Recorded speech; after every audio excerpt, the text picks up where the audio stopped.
Bentrovati, una nuova serata di Ring, tanti i temi all'ordine del giorno, anzi all'ordine di questa settimana politica e di cronaca. In primis migranti e minori fra incendi e polemiche, il titolo che vedete già in sovraimpressione, tra quello che è successo in Portovecchio, ancora una volta incendi causati da falò utilizzati per riscaldarsi la notte dentro alcuni magazzini del Portovecchio, che poi hanno creato dei problemi non da poco, per cui sono dovuti intervenire i pompieri, sono stati portati fuori i giovani migranti e nel contempo però si scopre che nelle strutture d'accoglienza in realtà c'è spazio. E poi in parallelo, proprio nella stessa giornata di mercoledì, il dibattito in Consiglio regionale sulla nuova legge sulla sicurezza, rispetto alla quale è stato aggiunto dall'assessore Roberti un emendamento che limita il numero di strutture per minori stranieri non accompagnati in regione, ed si è innescata una polemica con i consiglieri regionali di centrosinistra e oggi anche con il presidente di ICS Schiavone. E poi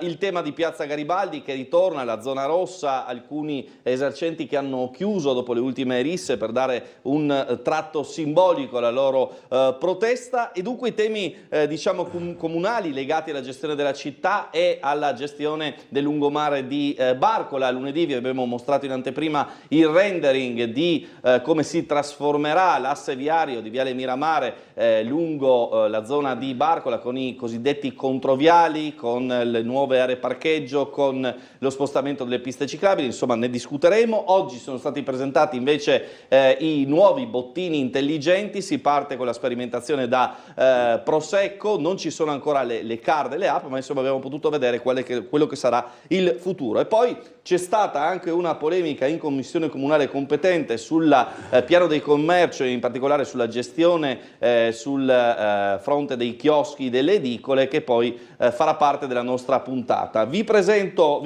gli ospiti, a partire da Alessandra Richetti del Movimento 5 Stelle, ben trovata. Buonasera. Carlo Di Donato del Partito Democratico. Buonasera a tutti. Antonio Lippolis di Fratelli d'Italia. Buonasera. E Roberto Cason di Idea Giuliana, ben trovato. Buonasera a tutti. Allora, partiamo proprio in argomento con i due servizi collegati a questa, diciamo, doppia questione, no? Perché si tratta di due argomenti, ma in qualche modo, diciamo così, si toccano. Quello che è successo in Portovecchio e quello che è successo invece nell'aula del Consiglio regionale. Dal fatto di cronaca invece la questione dei minori stranieri non accompagnati e alla legge, diciamo così, con quell'emendamento che ha scatenato le polemiche. I servizi.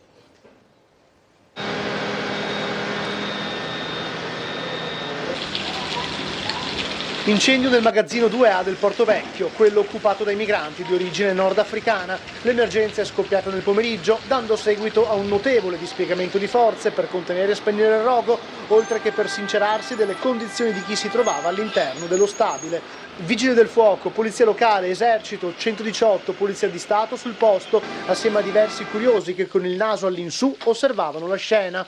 È stato proprio il personale dell'esercito, a presidio dell'area per l'operazione Strade Sicure, ad allertare le forze dell'ordine e i pompieri per quanto stava avvenendo. I vigili del fuoco, muniti di bombole e maschere antigas, si sono addentrati all'interno del fatiscente magazzino e hanno avviato le operazioni di spegnimento. Procedura che si è risolta in poco tempo. Più che dalle fiamme, i locali erano invasi dal fumo nero, poi in parte disperso grazie al lavoro dell'autogru che con il ventilatore ha contribuito a spazzare via i fumi. Nel frattempo però dentro il magazzino dell'antico scalo c'erano ancora delle persone, almeno 3 i migranti che sono stati scortati dai pompieri fuori dall'edificio. Sul posto i sanitari del 118 attendevano di intervenire qualora fosse necessario soccorrere gli stranieri per l'inalazione del fumo. I pompieri hanno setacciato a fondo il magazzino 2A per sincerarsi che nessun altro fosse rimasto bloccato all'interno. Cosa ha prodotto l'incendio? Una sigaretta gettata distrattamente per terra? Oppure i migranti stavano cercando di scaldarsi o di far da mangiare e qualcosa è andato storto? Ancora al vaglio le cause del rogo, ma secondo quanto appreso le fiamme sarebbero partite dal primo piano. È l'ennesimo episodio in Portovecchio. Dallo sgombero dell'area del novembre scorso il numero di migranti presenti è notevolmente sceso, ma il magazzino 2A e gli altri non sono mai stati liberati.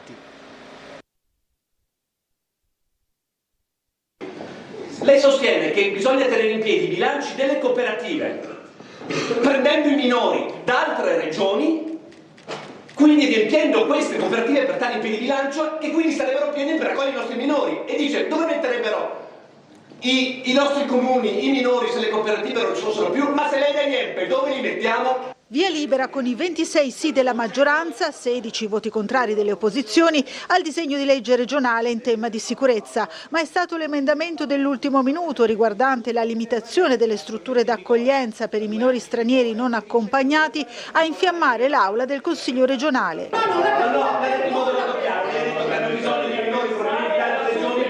Per la sostenibilità economica. Purtroppo è l'ennesima forzatura propagandistica della Lega. In una legge che non aveva per nulla dentro i temi legati ai sistemi di accoglienza, al tema migranti o altro, arriva un emendamento dell'assessore all'ultimo minuto senza una discussione in commissione, senza nessun tipo di dibattito, in cui di fatto viene delegato alla giunta regionale qualunque tipo di scelta rispetto alla dislocazione di questi centri di struttura. È importante promuovere questo emendamento per più motivi, per il territorio, perché ha una capacità limitata di assorbimento di questi ragazzi e soprattutto per i ragazzi stessi che, laddove seguiti puntualmente, possono diventare una risorsa per il nostro territorio, ma se lasciati abbandonati a loro stessi c'è il rischio anche che poi possano trovare in forme di piccola criminalità pericolosissima, lo stiamo purtroppo vedendo, una forma di inserimento che assolutamente non è accettabile. È un problema da gestire nelle nostre città, che negli ultimi anni il centrodestra ha volutamente fatto finta di non accorgersene. Siamo contenti che vengano sulla nostra posizione, cioè di dire che finalmente è venuto il momento di governarlo. Quello che vorremmo è che questa scelta fosse fatta insieme. L'assessore Roberti è intervenuto con una norma che limita l'autorizzazione a queste strutture e il numero delle strutture, perché è giusto e sacrosanto stabilire un tetto di quante strutture e persone minori possiamo avere in questa regione.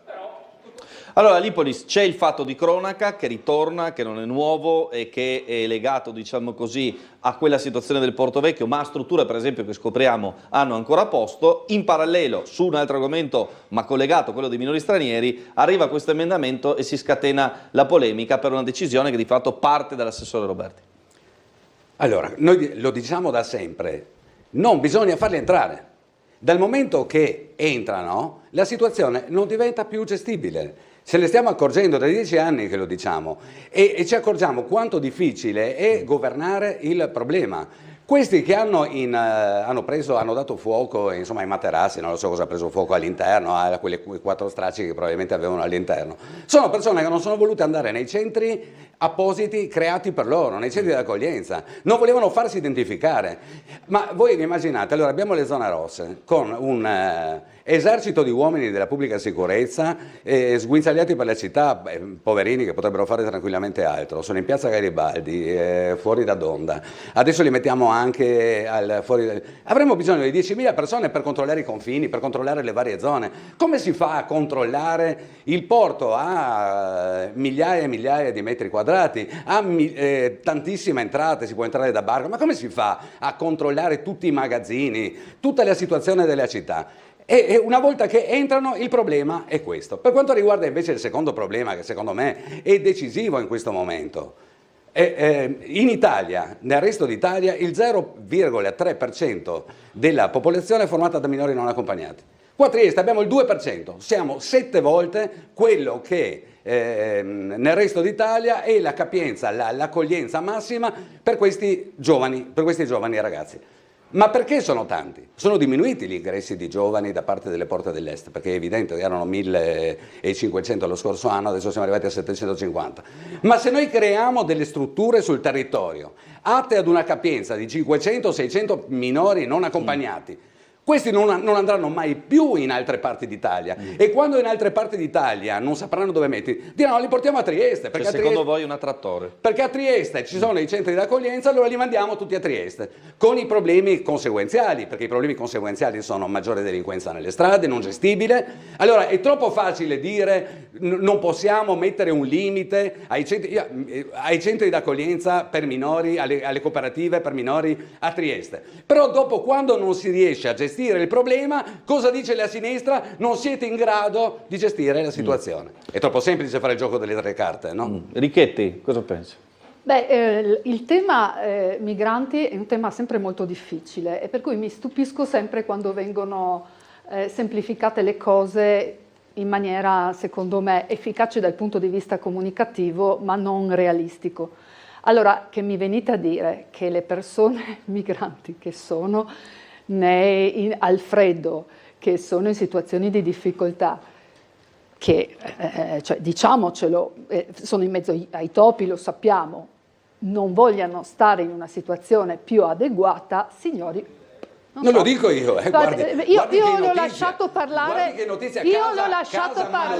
vuol dire che Casa Malalà, cara Richetti, è vuota. Assolutamente. Casa Malalà a Fernetti io le chiedo è stato comunicato che è vuota. Perché non lo dico se io. mi lascia parlare e dimostra di non aver paura del mio ragionamento. Allora, andiamo a guardare le situazioni, la casa e anche Camposacro. Quando è stato chiuso il silos è una cosa che abbiamo detto subito, attenzione, che chiudere il silos senza predisporre delle strutture di accoglienza in loco sarà inefficace. Perché? Facciamoci delle domande, diamoci delle risposte, perché chi dà mangiare a queste persone, Fernetti è peggio del Pakistan. chi dà da mangiare alle persone? Comunque la Caritas, le organizzazioni di volontariato, e quindi devono comunque venire in centro città. Mettere delle strutture sull'altopiano non è funzionale, è sbagliato. Devono essere in città, dice. È sbagliato, funzionalmente è proprio sbagliato, perché come si muovono avanti e indietro, come devono arrivare come qui? i triestini si muovono avanti e indietro, signori, ma c'è l'autobus, non prendiamoci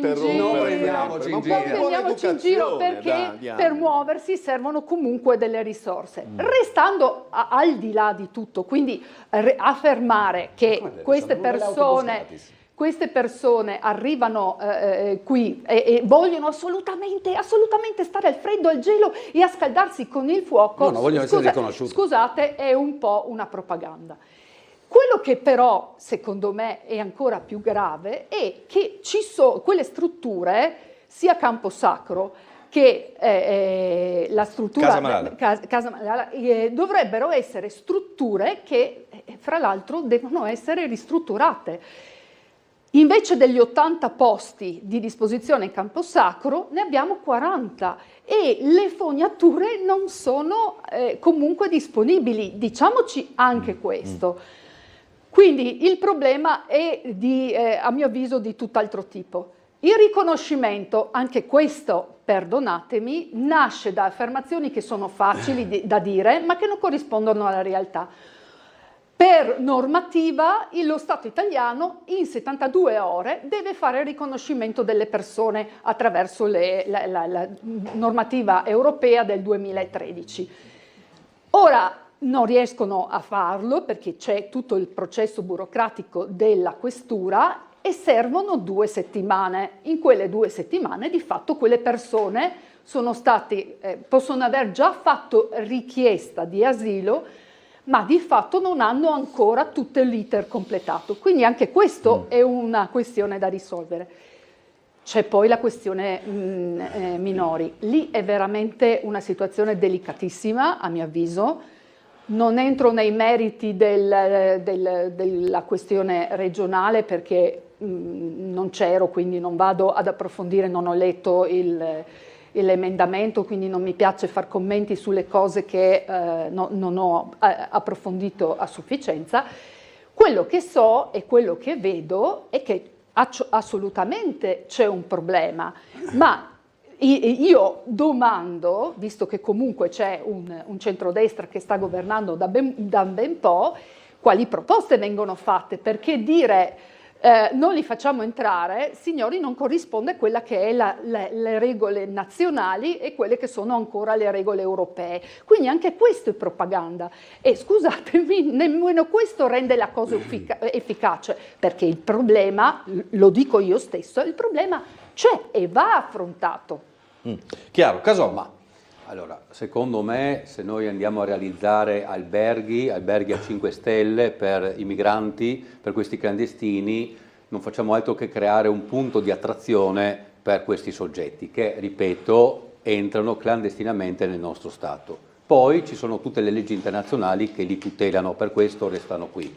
Noi non abbiamo mai assistito ad un flusso migratorio negli ultimi anni a Trieste come quello che stiamo assistendo. Certo che c'è stata recentemente una diminuzione, per fortuna, però se andiamo avanti così con l'accoglienza diffusa, con i fondi pubblici, perché bisogna considerare anche questo, che noi contribuiamo, noi 4, come tutti i cittadini, contribuiamo alla spesa pubblica ai sensi dell'articolo 53 della Costituzione, tutti contribuiscono, però questi soldi in parte vanno a finire purtroppo anche nell'accoglienza diffusa, in questo tipo di accoglienza. Quindi sono soldi nostri che vengono spesi, e non sto parlando di milioni di euro, ma anche di qualche miliardo di euro in tutta Italia vengono spesi per queste strutture, per il mantenimento di questi soggetti. Quindi un deterrente come quello che è stato presentato in Consiglio regionale con un emendamento, quello di limitare appunto le nuove aperture e i posti di strutture per l'accoglienza di minori, secondo me eviterebbe un'ulteriore attrazione nella nostra città. Noi vorremmo evitare questo perché veramente, io parlo da triestino, sono nato a Trieste, sono triestino e purtroppo io da un po' di anni, quando mi muovo in città, vedo e sento soltanto parlare altre lingue rispetto al triestino. Non sto parlando di meridionali perché c'è stato anche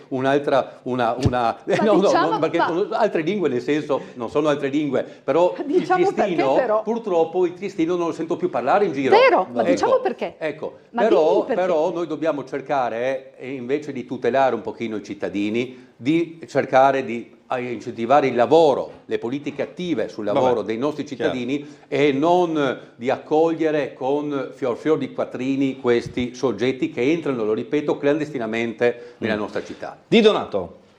Ecco, io vorrei innanzitutto che noi cominciassimo a cercare di ragionare con costruttività ed evitando slogan e sparate, dando numeri che non corrispondono alla realtà. Il 2% non ho capito di che cosa, no? Contro lo 0,3 a livello nazionale. Sappiamo perfettamente che sono numeri che non hanno base sui fatti, ma sono cose che servono essere lanciati in faccia all'ascoltatore che è un po' scioccato. Sono numeri certificati. Sì, va bene, poi ne riparleremo. Poi, se certificati, vogliamo sapere da che cosa. Invece andiamo nel concreto della questione. E non voglio nemmeno entrare in una questione sulla quale però bisognerebbe che un giorno imparassimo a ragionare con serenità. I flussi migratori non li hanno inventati le leggi europee di accoglienza, esistono da quando il mondo è mondo, e negli ultimi anni sono stati aggravati da una serie di crisi, guerre, carestie e quant'altro, che stanno determinando un'autentica deportazione di milioni e milioni di persone in aree geografiche che sono vicine alla nostra, e quindi noi non è che possiamo pensare che con un emendamento in una legge regionale, che fra l'altro dovrebbe parlare di altro, si possa risolvere e disincentivare questo flusso. Scusa l'interruzione, ma è un segnale questo? È un segnale ma è un segnale, preciso, ma secondo preciso, lei un bambino afghano che si mette in cammino e dopo 2 anni arriva a Trieste viene disincentivato perché hanno ridotto il numero dei posti nei centri d'accoglienza per minori? Ma quello non sa nemmeno di cosa sta parlando, e non lo saprà fino al giorno in cui in quel centro d'accoglienza non sarà accolto, mi scusi, non sarà accolto, accolto, accudito e accompagnato all'inserimento sociale. Ma probabilmente quel ragazzo non si sarebbe mai messo in cammino se non ci fosse stato questo tipo di accoglienza. Quel ragazzo si sarebbe messo in cammino comunque perché, le condizioni sociali, economiche, politiche dell'Afghanistan non ne stiamo più parlando. In parte posso essere d'accordo, ma se continuiamo a realizzare alberghi di 5 stelle per i migranti non ne verremo mai fuori. La pregherei di farmi finire il ragionamento. La seconda questione, che è ancora più palese, è che non esistono prove che gli eventi criminosi che si sono verificati nel nostro territorio comunale negli ultimi mesi o anni siano attribuibili a minori non accompagnati. Nella nostra in quinta circoscrizione, non più tardi di 2 settimane fa, abbiamo avuto un'audizione con l'assessore De Gavardo, l'assessore Tognolli il comandante dei vigili urbani di Trieste è un rappresentante della questura. Alla mia domanda, esistono emergenze che attribuiscano a minori non accompagnati eventi criminosi? La risposta è stata no, non esistono. Quindi è tutta una speculazione. Ma non stiamo parlando solo di eventi. Come vuol dire non stiamo parlando di eventi? Se il minore non accompagnato è pericoloso perché delinque, bisogna pure dire qual è stato il fatto delinquenziale il ragionamento che io avevo fatto però era diverso, non era riferito ai fatti criminosi, era riferito ad un business, un affare enorme. Sa qual è il problema? Che voi sapete perfettamente di non avere argomenti e quindi non abbiamo e non finisco più di parlare se vuole. Non ascoltate, non fate ascoltare agli ascoltatori i ragionamenti degli altri. Posso replicare un attimo? Ma io ho fatto un ragionamento, lei mi sta parlando di tutt'altro.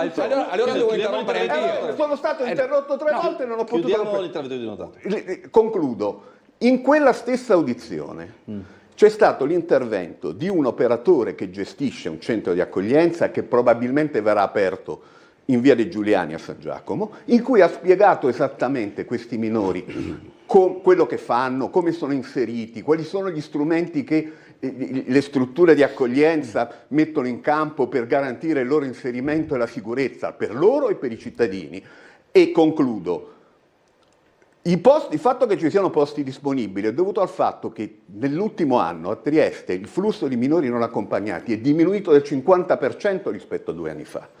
E non si capisce perché questo problema debba essere inserito in una legge regionale che parla di tutto altro, perché non parla di accoglienza di minori ma parla di sicurezza. Anche questo è una questione di speculazione comunicativa. Se mi permette di replicare un attimo. Allora, intanto non è vero che i minori non accompagnati non sono stati individuati, hanno fatto una perquisizione a Udine e hanno trovato mazze e bastoni in una cooperativa, in uno di questi centri d'accoglienza. Sto parlando di Trieste, la situazione di Trieste. Quello che è avvenuto a Udine non lo so, quindi non ne posso benissimo. parlare. Comunque Udine e Trieste hanno le stesse problematiche, hanno 400 migranti non accompagnati a Udine, cioè minori non accompagnati a Udine, più o meno lo stesso numero. Sono meno della metà, sono 200. Ma non è vero assolutamente. Oggi sono 200, l'hanno detto gli assessori, i vostri sono 850 in tutta la regione, sono 350 qua a Trieste, quasi 400. Ma comunque al di là di questo, sa cosa è successo a Milano? A Milano è successo che adesso ci sono un sacco di minori non accompagnati, profughi ucraini, fatti da uomini, donne e bambini, che non hanno nessun problema comportamentale. I centri di accoglienza di Milano cosa hanno detto? Noi accogliamo questi, sono tranquilli. Qua a Trieste che entra il 99% di ragazzi invece, non ci sono né donne né bambini, e quelli di Milano li hanno mandati qua a Trieste, perché i centri d'accoglienza di Trieste ce ne sono. E sapete cosa succede ogni volta che si apre un centro d'accoglienza per minori? Che dopo non si può più chiudere, perché ci sono dei dipendenti, non si possono più mandare a casa. Il mantra successivo diventa ma dobbiamo riempirle queste strutture. E così, invece di mandarli noi fuori, dove in realtà sono molto pochi, ce li mandano qua a Trieste perché abbiamo tutto il pacchetto confezionato. Sono dati certi. Il 2% della popolazione minorile è a Trieste, il 0,3%. Questi sono dati che li trova da tutte le parti. Sono stati scritti anche dal nostro giornale. 0,3% di che? Il 0,3% della popolazione italiana, quindi fai il conto su 60 milioni di persone. Secondo me i 200 triestini sono il 2%. Il 2% sono 400, è dato degli ultimi giorni. Il dato è 220, dato fornito dall'assessore competente 15 giorni fa. Volevo farvi sentire anche le parole del presidente di CS Schiavone, a cui ha replicato il presidente della regione Fedriga proprio oggi, servizio che andrà in onda questa sera, che va in onda questa sera sul nostro telegiornale, che risentiamo anche a Ring. Se è già pronto in scaletta il nostro Guido Indri, che mi assiste con grande pazienza, il terzo servizio in scaletta dopo quei 2 che abbiamo mandato in precedenza dovrebbe proprio dare conto di questa polemica Schiavone-Fedriga, pezzo montato poco fa da Gianluca Paladini. L'approccio della regione Friuli-Venezia Giulia a questi temi è sempre un approccio assolutamente rozzo, chiuso, piuttosto devo dire anche proprio una mentalità gretta che non risolve assolutamente nessuno dei veri problemi che abbiamo, che è quella della qualità del sistema di accoglienza nazionale dei minori e di una buona redistribuzione sul territorio. La Regione non può negare arbitrariamente l'accoglienza ai minori stranieri non accompagnati provenienti da altre regioni, né subordinarla a scelte politiche. La Regione può esercitare il potere autorizzativo sulla nascita di nuove strutture, ma solo in presenza di una concentrazione anomala o nel caso di centri di grandi dimensioni. È il messaggio del presidente di ICS, Gianfranco Schiavone, che critica l'emendamento presentato dalla Giunta durante il dibattito in aula sul disegno di legge sulla sicurezza. La norma prevede che le nuove comunità di minori stranieri non accompagnati possano sorgere previo parere della Regione se saranno compatibili con il fabbisogno regionale e con la locazione territoriale. L'obiettivo della legge è limitare la fuga di minorenni provenienti da altre regioni. In via ordinaria un minore non dovrebbe essere inviato in accoglienza in una località diversa da quella del comune che si deve occupare di lui. Altra cosa è il fatto che una regione, come ha voluto fare il Friuli Venezia Giulia, non può certo immaginarsi come fosse una sorta di zona autarchica a sé, una sorta di pezzo separato dal contesto e dal territorio nazionale, perché il sistema di accoglienza per i minori è unico a livello nazionale e quindi semmai ci sono disequilibri tra le diverse regioni, tra le diverse anche città d'Italia, è necessario intervenire su quello. In risposta a stretto giro arriva il commento del presidente della regione, Massimiliano Fedriga. Non avevo dubbi che chi gestisce le cooperative fosse per accogliere chi è entrato irregolarmente, i minori stranieri accompagnati, fosse in disaccordo con la nostra norma. Non avevo dubbi. Noi pensiamo che dobbiamo rispondere al fabbisogno del Friuli Venezia Giulia, i minori stranieri non si possono espellere, dobbiamo gestirli giustamente, però per quelli che sono di competenza dei comuni del Friuli Venezia Giulia. Invece queste persone vogliono che portiamo soggetti, che sia ben chiaro, da altre regioni in Friuli Venezia Giulia e le cooperative qui prendono 120 euro al giorno. I cittadini devono fare una valutazione su questo. Richetti, ha sentito questa botta risposta, diciamo a distanza? Allora, io vado a rifare lo stesso ragionamento che ho fatto anche in commissione consigliare. Quando si era affrontato su mia sollecitazione rispetto a una mozione sulla sicurezza, si è andato a affrontare la questione della sicurezza e stranieri. E avevo detto la prospettiva è completamente sbagliata, perché se tu vai a ragionare, come ha detto, come proposto prima dal collega, io sento solo parlare non triestino, vero? Sono triestina patocca anche me, quindi assolutamente che mi confermo che non sento più parlare triestino. Però dobbiamo analizzare perché non sentiamo parlare più il triestino. Quali sono state le politiche degli ultimi anni per trattenere i nostri giovani qua a Trieste? Perché diciamoci tutte le cose come stanno. Cosa abbiamo fatto per trattenere i nostri giovani a Trieste? E non solo a Trieste, in Friuli Venezia Giulia. In Friuli Venezia Giulia è la città che ha più emigrazione giovanile e di donne.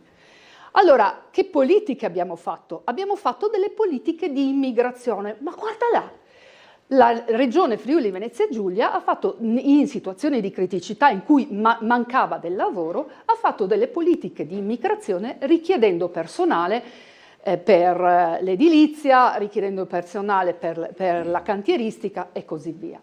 Quindi, attenzione, scopriamo adesso che gli stranieri che abbiamo qui non sono clandestini, sono persone che sono arrivate qui con dei progetti anche ben precisi. Poi ci sono... Ma insomma, a me risulta che l'edilizia... Attenzione, perché gli stranieri, migratori, anche qui... Mi sembra che la Richetti parlasse dell'edilizia, quindi Serbia piuttosto che di Fincantieri, quindi... Ecco, Fincantiere, edilizia, non mi sembra... di fronte a un lavoro regolare, vedete come si continua a ragionare nel discorso di interrompere? Vedete come si ragiona? Stiamo facendo dibattito. Il dibattito però funziona se parlo e chiarisco i punti, perché se no l'interruzione implica che comunque tendo a perdere il filo ma soprattutto chi ascolta non riesce a seguire. Allora, quello che sto dicendo è, se la prospettiva è che il nemico è lo straniero, è una prospettiva assolutamente sbagliata, perché ogni reato, ogni situazione di criticità, dal disagio giovanile, straniero e non, ricordo Borgo San Sergio, una ventina di ragazzi, stranieri e non, che sono stati oggetto della stampa. Quindi non è, come dire, se non ragioniamo sul disagio giovanile, sul disagio sociale e sulle fragilità sociali che abbiamo a Trieste, ok? Se non ragioniamo sul fatto che c'è una crisi dell'edilizia pesante, per cui ci sono una serie di aziende che non sono, che sono nate in altri tempi, non italiane, che comunque hanno delle difficoltà oggettive di portare il lavoro. Che avere lei i soldi col 110%. Esatto, non c'è più il 110%. C'era lavoro, c'era di fatto lavoro, di fatto. Sì, infatti lo stiamo pagando, lo stiamo pagando a caro prezzo. Cosa hanno Di fatto? di nuovo si interrompe, ragazzi, è sempre lo stesso concetto. Sulla cessione dei crediti. Ma state difendendo l'indifendibile, è impossibile non interrompervi. Cioè, ma come si fa? State dicendo un sacco di idiozie. Ma guardi che dico idiozie potremmo dire anche noi, ma non è un argomento. Spiega i dati. Spiega i dati. Allora concludo su questo perché chiaramente è un argomento che per loro è scomodo. Quando io ho chiesto, ditemi rispetto all'assessora De Gabarto quali sono gli stranieri a cui voi pensate, mi è stato detto gli stranieri che sono clandestini. Attenzione, tutti, andatevi a riguardare, se non mi credete, le notizie dei giornali. Quelli lì che abbiamo visto anche presenti nei media, la comunità serba non è clandestina. La comunità serba non è clandestina. Allora, stiamo confondendo. Stiamo facendo confusione. Siamo persone che sono entrate regolarmente e clandestinamente. Un profondo errore. Sono due cose diverse. Buttare palla in tribuna. Che non hanno Trieste. Allora, subito dopo la pubblicità, visto che abbiamo parlato di sicurezza, di reati, eccetera, ci vediamo il report della polizia locale, l'ultimo disponibile dell'ultimo mese di analisi, e poi quello che hanno fatto alcuni commercianti di Piazza Garibaldi. Subito dopo la pubblicità.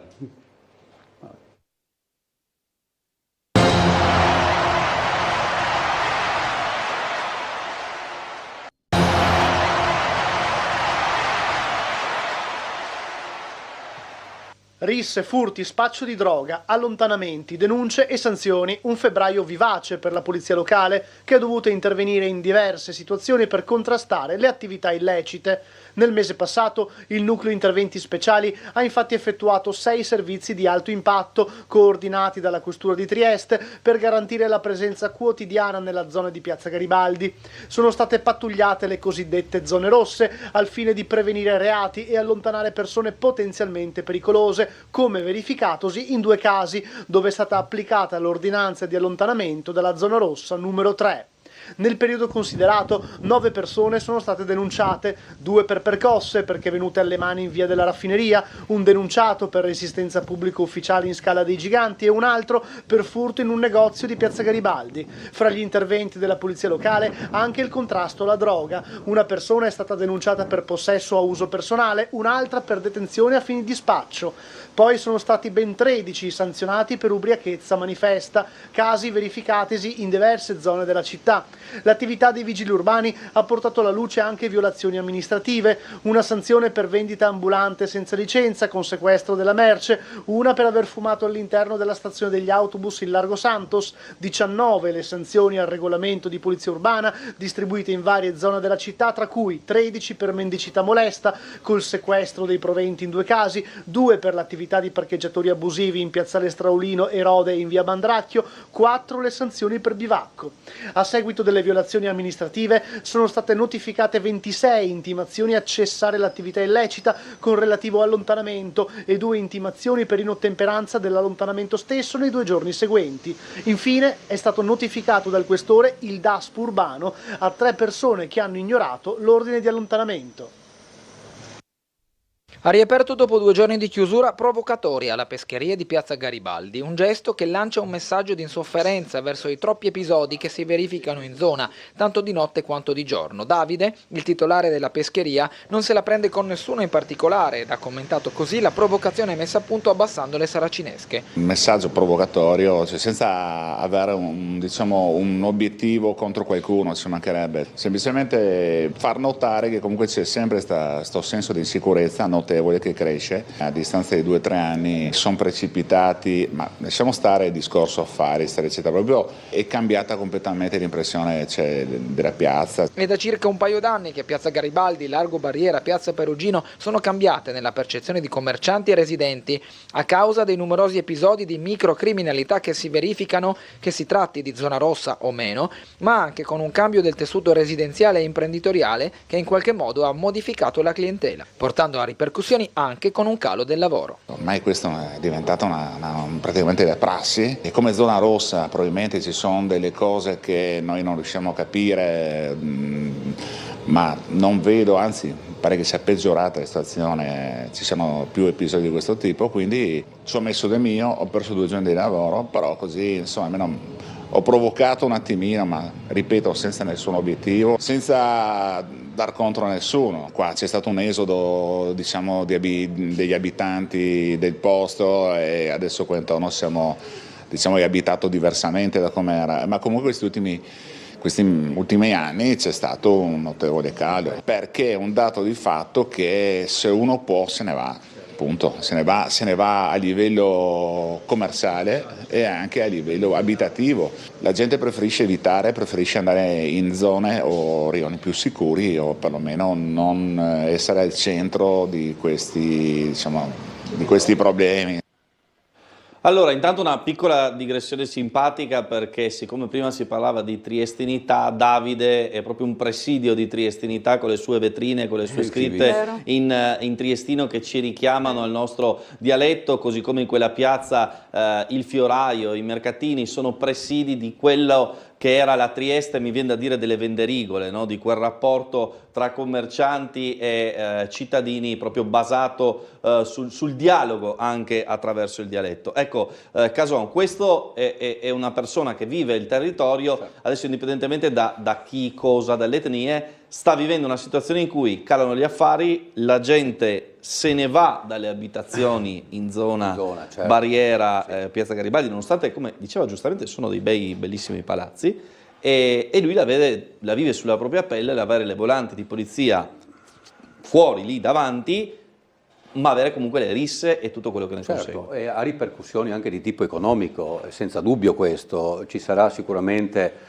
a breve una diminuzione, e già lo è, di fatto possiamo assistere alla diminuzione del valore delle abitazioni in quella zona, sicuramente, perché chi compra in una zona del genere? Cioè io non andrei mai più a comprare in questo momento.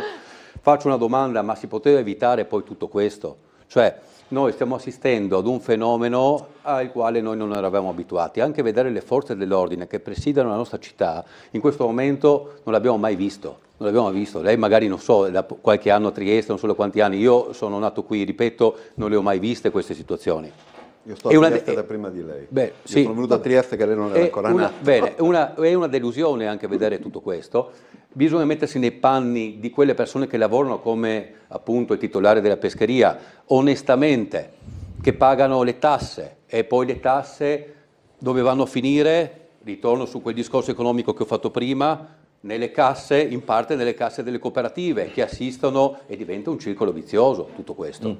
Allora ci sono altri commercianti, un paio hanno chiuso, uno di questi dovevamo sentirlo oggi, lo sentirete nei prossimi giorni nel nostro telegiornale al microfono di Gianluca Paladin, che invece proprio ha deciso di lasciar stare quella zona perché insomma le cose non andavano bene. Di Donato, visto che è stato chiamato in causa da triestino d'adozione, ma che questa città è cresciuto e questa città ama, tanto è vero che ho deciso di venire a vivere qui negli ultimi anni della mia vita.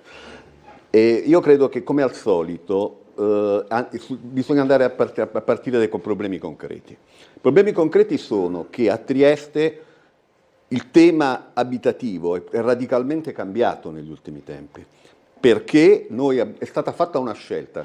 Io non la condivido, ma è stata fatta una scelta. L'attrazione turistica a Trieste si fa con il ricorso agli affitti brevi per uso vacanze. È un altro discorso che se vogliamo ne possiamo anche...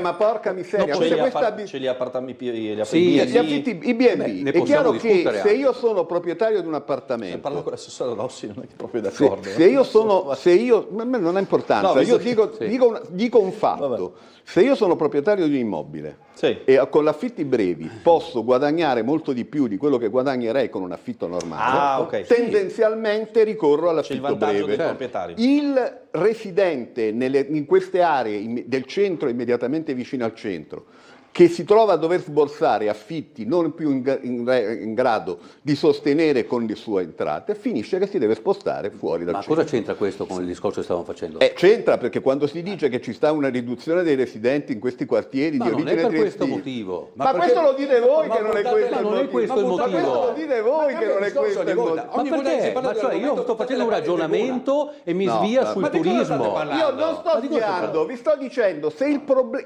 Non è questo il problema. Mi scusi, il problema... Cioè lei dice il problema veramente il problema, come non è vero, mi chiedo scusa, comincia a essere veramente fastidioso questa abitudine a interrompere. Ma non stiamo interrompendo, stiamo facendo un sano dibattito, dai, non stiamo facendo interruzioni, stiamo facendo un dibattito, dai, basta Pescheria, che in quella zona fare la vittima, non ci vuole andare a abitare nessuno, un po' diverso. Ma non è tanto vero, non è per gli secondo affitti me, non è brevi, tanto non è per gli vero. affitti Il brevi. problema è che il tessuto sociale triestino negli ultimi anni è cambiato. I triestini non si sentono più parlare triestino perché i triestini sono diminuiti come numero, perché non si facciano più figli, perché quelli che nascono li mandano, e che quindi ma che ci sia stato un calo ma stiamo facendo un discorso assieme, ma parla solo lei, mamma mia, non sto interrompendo, stiamo facendo un dibattito. Come non sto interrompendo? Non è un'interruzione. Vabbè, Richetti. No, però un dibattito su questo sono d'accordo, c'è un minimo di confronto. Ci stiamo confrontando, non sto interrompendo. Finisca di esprimere il mio pensiero. È un'altra cosa. Dico che la questione di fondo è che il cambiamento è dovuto al fatto che il tessuto sociale di Trieste sta cambiando e continuerà a cambiare, perché Trieste aveva 300.000 abitanti alla fine della seconda guerra mondiale, adesso ne ha 200.000 e continua a perdere popolazione, e la popolazione che recupera è popolazione di immigrati. Ma stavamo facendo un altro discorso noi, non c'entra niente questo. Ma io sto rispondendo. Perché i turisti non consumano, non vanno in pescheria i turisti, cioè non riesco a capire il suo discorso, veramente non... I turisti difficilmente vanno in pescheria. Un turista che sta 3 giorni a Trieste non va a comprarsi il pesce in pescheria se lo cucina. Non va in bar sotto casa, non capisco, per favore, questo buttare in caciara non ha molto senso. Io stavo dicendo che il problema di quel quartiere è il problema fermato dal fatto che quel quartiere sta cambiando le sue caratteristiche socio-economiche, ma noi non stiamo facendo assolutamente nulla per accompagnarle questo cambiamento, non stiamo facendo assolutamente nulla per integrare nuovi residenti con vecchi residenti, diamo una risposta falsa che è quella della zona rossa. Le zone rosse individuano delle aree nelle quali noi mettiamo dei poliziotti che non conoscono il territorio. Ma come non conoscono il territorio? I poliziotti? Sono poliziotti che vengono dai... Ma abbiamo la polizia locale, abbiamo dei triestini che stanno lavorando. Ma vede che dice cose inesatte. I poliziotti che fanno il presidio nella zona rossa, a Largo Barriera, ci sono 2 camionette la mattina, sono tutti poliziotti in missione, che devono stare lì, che non conoscono il territorio, se vanno via di là si perdono, e invece quello che noi chiediamo... Quello che noi chiediamo è che invece di quel tipo di presidio ci sia un presidio diverso. Il poliziotto di quartiere. No, ma questo è vero. Allora, su questo penso che siamo tutti d'accordo. L'ho chiesto anch'io con la mozione, quindi spero che so che anche il centrodestra da questo punto di vista è favorevole, perché qual è la differenza? La differenza è che c'è una figura radicata sul territorio, che conosce il territorio, e su questo siamo d'accordo. Perché sorridevo prima? Perché se no non ci capiamo. Quando parlava il collega Cason sui numeri delle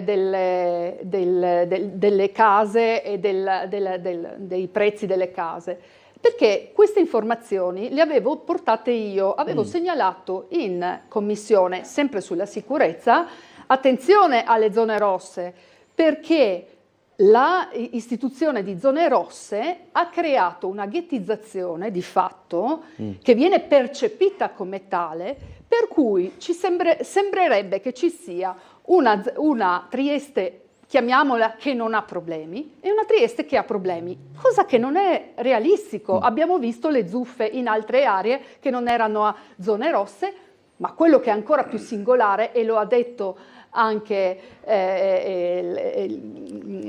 chi vende pesce, e le zone rosse di fatto hanno continuato a vedere la criminalità che si è continuata a svolgere. Non risolvono il problema, sì, ma lo alimentano. La signora anziana che poco vicino dalla pescheria era stata aggredita, ha visto sfuggire il malvivente verso una zona rossa, peraltro. Sì. Quindi vuol dire che anche lì di fatto poco efficace, perché non si sta facendo comunque, a mio avviso, la cosa corretta, affrontare quelle che sono le problematiche area per area, facendo prevenzione. Poi ribadisco, se a Trieste abbiamo sempre più stranieri e meno italiani, è perché la politica degli ultimi anni nei confronti dei giovani è stata pessima, ma pessima. Non offriamo comunque delle possibilità perché i giovani restino qua, e ditemi che non è vero, perché tutti i giovani vanno all'estero. Abbiamo visto anche negli ultimi, sono recenti gli articoli anche del Piccolo, che parlano chiaramente che il 70% dei ragazzi che vanno via da Trieste hanno un lavoro non solo stabile, hanno una casa, hanno tutta una serie di servizi che qui a Trieste non riescono in poche a trovare. parole, la collega Richetti sta dicendo che ha sbagliato completamente tutto la prefettura, la questura, il sindaco con le ordinanze, non bisognava realizzare queste zone rosse, tutto sbagliato, e bisogna adottare altre politiche. Chi bisogna adottare ulteriori altre politiche. Ecco. Ma se non fossero stati messi gli agenti in quel momento preciso in cui c'era una concentrazione di risse, di accoltellamenti, cosa avremmo assistito? Dove saremmo arrivati? Dico tecnicamente, non a livello di giudizio. Ha ragione Di Donato quando dice che quelli non sono i poliziotti di quartiere, ma sono poliziotti in missione. Però che si perdono. Sulla stregua. Il tema è sulla stregua degli inviati, diciamo, sul campo, sul confine, che fanno un determinato tipo di lavoro e alloggiano in un noto albergo della periferia triestina. Ma stiamo parlando di 200 metri, di 300 metri. Detto poi si parlava anche delle case, si perdono nella giungla. Un ragionamento, i prezzi delle case a Trieste aumentano mediamente del 2-3%, trainati dalle zone bene. In Largo Barriera, in quella zona le assicuro che sono a picco invece i prezzi delle case in quella zona lì. Stavo facendo questo ragionamento, stavo dicendo che in commissione ho detto proprio questo, perché quello che metterci il bollino, dice, zona rossa fa... Alcuni agenti immobiliari mi hanno fatto presente che una delle prime domande che viene fatta dagli acquirenti è: ma quella è zona rossa, sì o no? Certo. Allora, attenzione, voi mi dite, ma lì ci sono i problemi, e quindi risolviamo i problemi. Mettere il bollino zona rossa, che già zona rossa abbiamo visto che non è un nome felice. Ma è vero, su questo siamo d'accordo. Vabbè, e non è un nome felice, e quello crea comunque anche il picco di determinate... questo... Se avesse almeno ridotto gli eventi sono stati ugualmente... L'Ipolis. No, volevo rispondere alla consigliera Richetti. Non è che dopo che viene messa la zona rossa vengono ghettizzate quelle zone. Viene messa la zona rossa dove si stanno ghettizzando le zone, è esattamente il contrario. Cioè la zona rossa viene messa dove ci sono atti di delinquenza, atti di violenza, è esattamente il contrario di quello che dice. Volevo rispondere a Di Donato quando dice bisogna integrare... Di Donato, dobbiamo integrare chi? Bande che si fronteggiano, che vengono da Udine per il controllo della droga? Questi dobbiamo integrare? Cioè secondo voi sono immigrati che poveretti non hanno la casa in centro o in periferia qua a Trieste, non hanno l'assegno sociale, questi dobbiamo integrarli, quando hanno soltanto l'unico interesse ad avere il controllo della droga in Friuli Venezia Giulia? Queste sono le persone che dobbiamo integrare? Va bene. Allora, io chiudo questa parentesi, diciamo. Ci sarebbero tante cose da dire anche per questa roba. Ci sarebbe molto da dire, perché non si possono far passare come fatti asserzioni di questo genere. Anche questo era una frase. Perché non è così come dite voi. Ci fermiamo in pubblicità, poi torniamo con altri argomenti.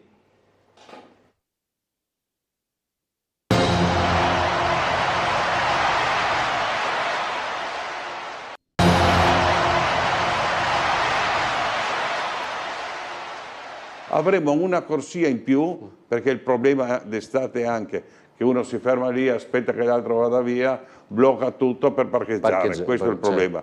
E andremo a risolvere questo problema con una corsia in più.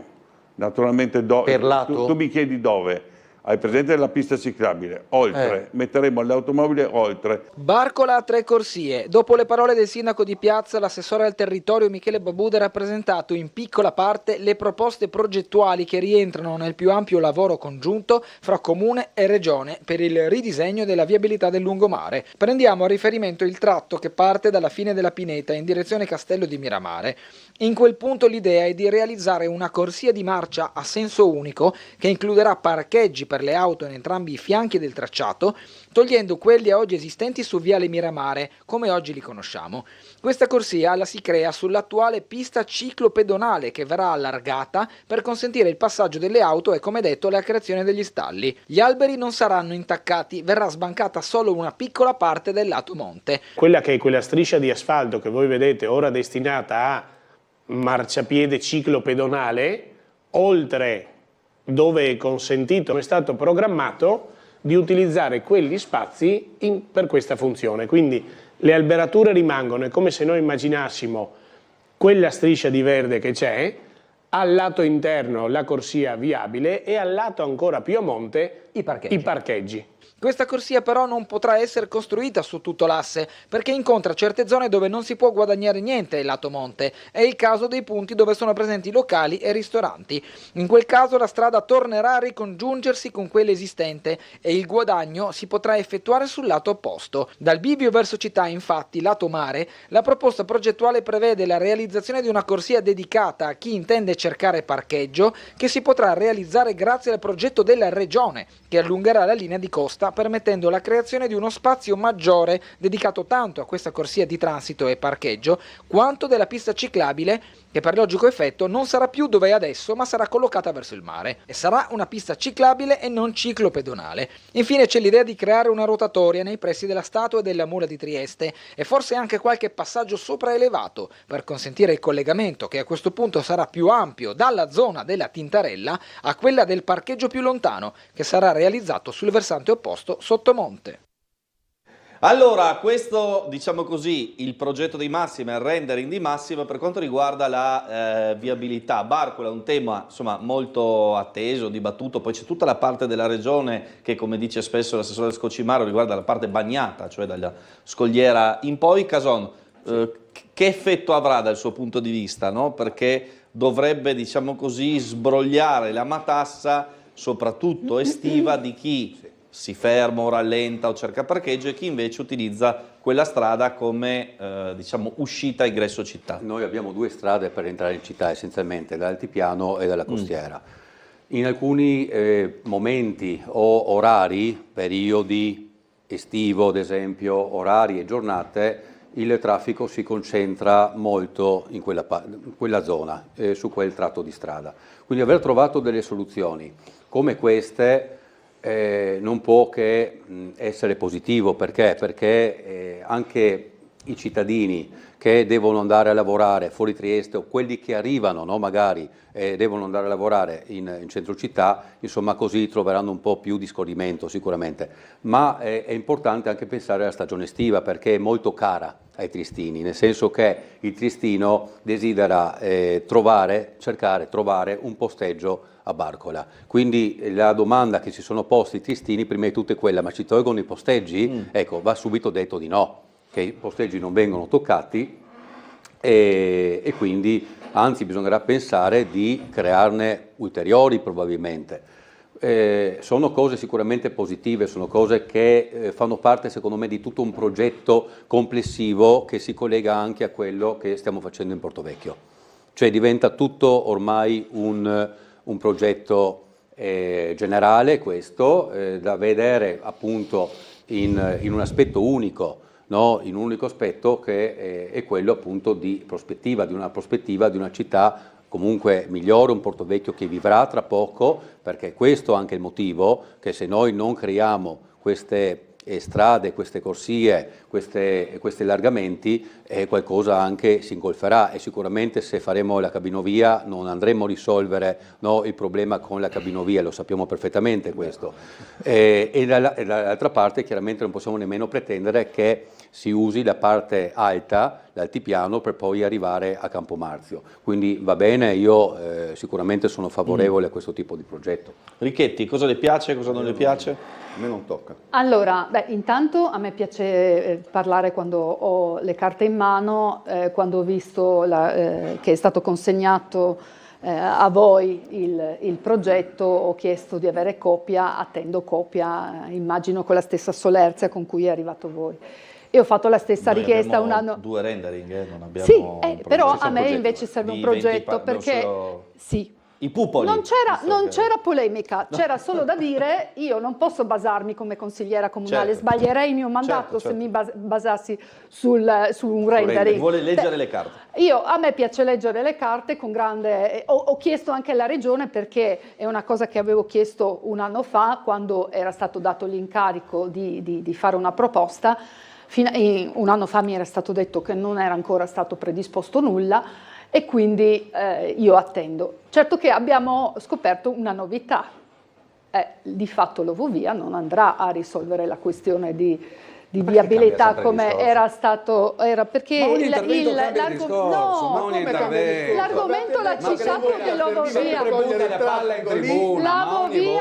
l'Ovovia era stata, di nuovo si cerca di interrompere l'Ovovia, l'argomento che ha fra l'altro citato il collega Cason, non l'ho citato io, e non si è scandalizzato l'Ipolis di fronte al Cason, mi sembra. Ma no, ma perché comunque non può risolvere invece completamente il problema legato al traffico. Quello che è curioso è che entra la terza corsia, abbiamo tipo autostrada.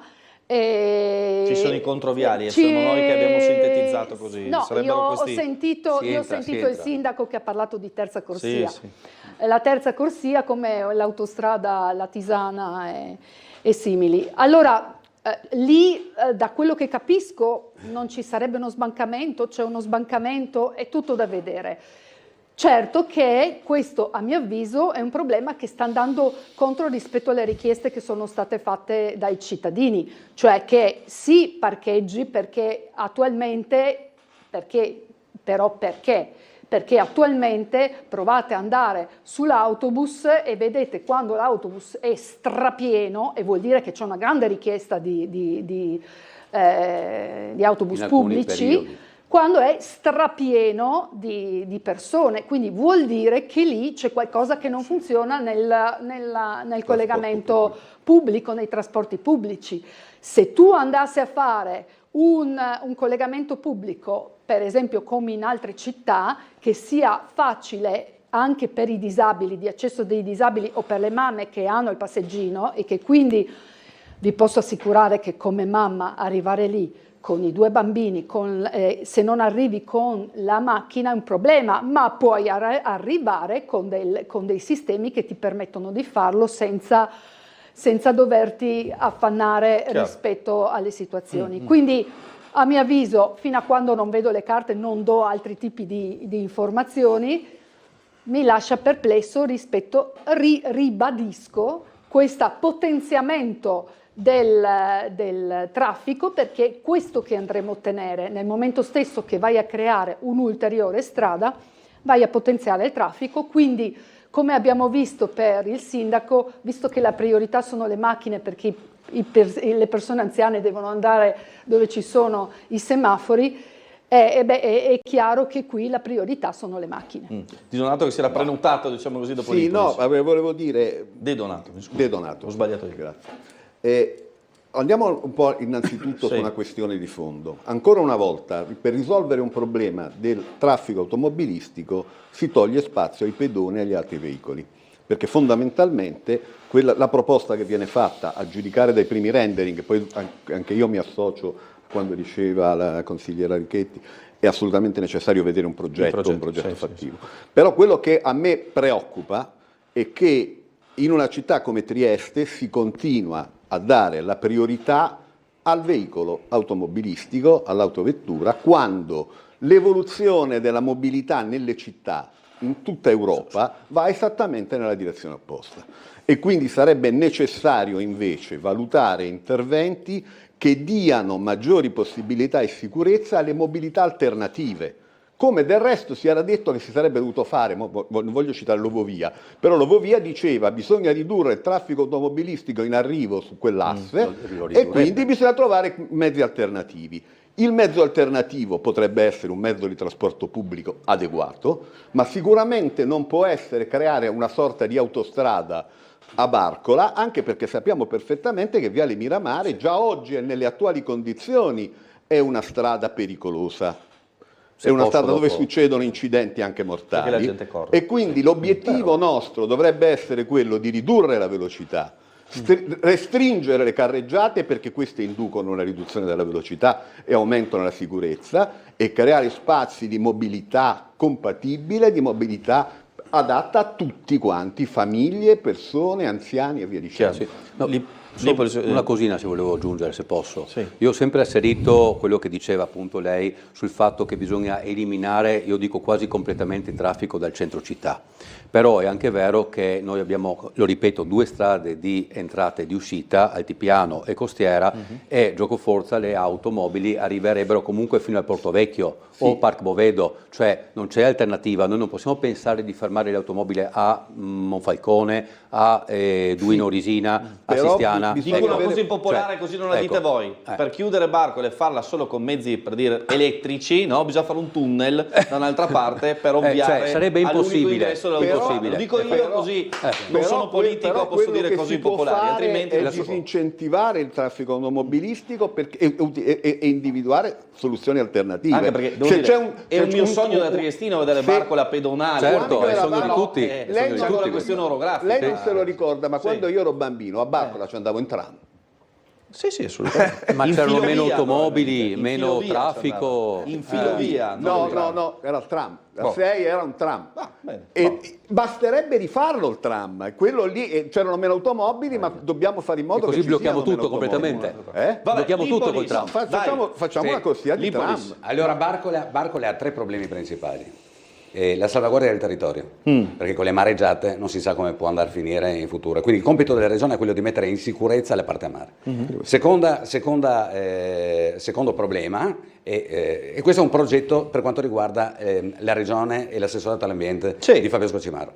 Poi in contemporanea c'è un altro progetto che riguarda l'urbanistica invece, che riguarda l'assessorato di Michele Babuder e che serve per fare in modo che tutte le macchine che arrivano da fuori Trieste soprattutto, non tanto quelle che escono da Trieste, possano tranquillamente arrivare in città senza formare delle file chilometriche che a volte arrivano chilometri oltre l'ingresso di Barcola. E qual è il problema di Barcola? Il problema è che quando escono le macchine dai posteggi, ne esce ogni macchina che esce dal posteggio ferma il traffico per 1 minuto e mezzo. Tra il fatto che deve uscire e il fatto che deve entrare, 1 minuto e mezzo. Quindi bisogna creare una soluzione in modo che quando queste macchine escono dai posteggi non danneggino la circolazione e quando entrano nei posteggi non danneggiano la circolazione. Posso fare una Secondo problema, posso fare una domandina. Chi li guida queste macchine? Da dove vengono e dove vanno? Vanno a posteggi, vanno al mare, a Barcola. No, vanno a Barcola. Sono cittadini. Ma quelli del traffico che lei dice di attraversamento, che devono venire in città. Perché vengono in città e da dove vengono? E non sarebbe forse preferibile incentivare sistemi alternativi di ingresso? Sì, ma cerchiamo di risolvere un problema per volta, perché io le dico il problema è lo stesso, non è un altro. Secondo problema, gli autobus quando si fermano ci sono decine e decine di persone che salgono e soprattutto salgono, perché scendere in realtà quelli che escono sono pochi, però salgono decine di persone, bloccano l'autobus per 30 secondi, 1 minuto e catena su catena, quindi tra macchine che sono dei posteggi che entrano e autobus, quindi bisogna trovare una soluzione per fare in modo che la circolazione scorra tranquilla e se questi 2 problemi vengono risolti la circolazione scorrerà molto più tranquilla. La soluzione è un tram veloce e disincentivare il traffico interurbano per secondo problema, quello che sta a cuore tram ovviamente significa una corsia dedicata perché ai binari bloccherebbe tutto. Riduci la carreggiata ma questo fenomeno si avvera 4 mesi all'anno. Lasciatemi terminare soltanto il mio ragionamento. Secondo problema. 5 al massimo. Secondo problema, le mareggiate. Siccome ne succedono ormai e se ne vedono di tutti i colori in tutta Italia, non è difficile che fra un anno o due si ripeta quello che è successo un paio d'anni fa a Barcola, che ha buttato in aria parte della scogliera e quindi il compito della regione è quello di creare delle dighe. Ma è un'altra cosa. No, le due cose.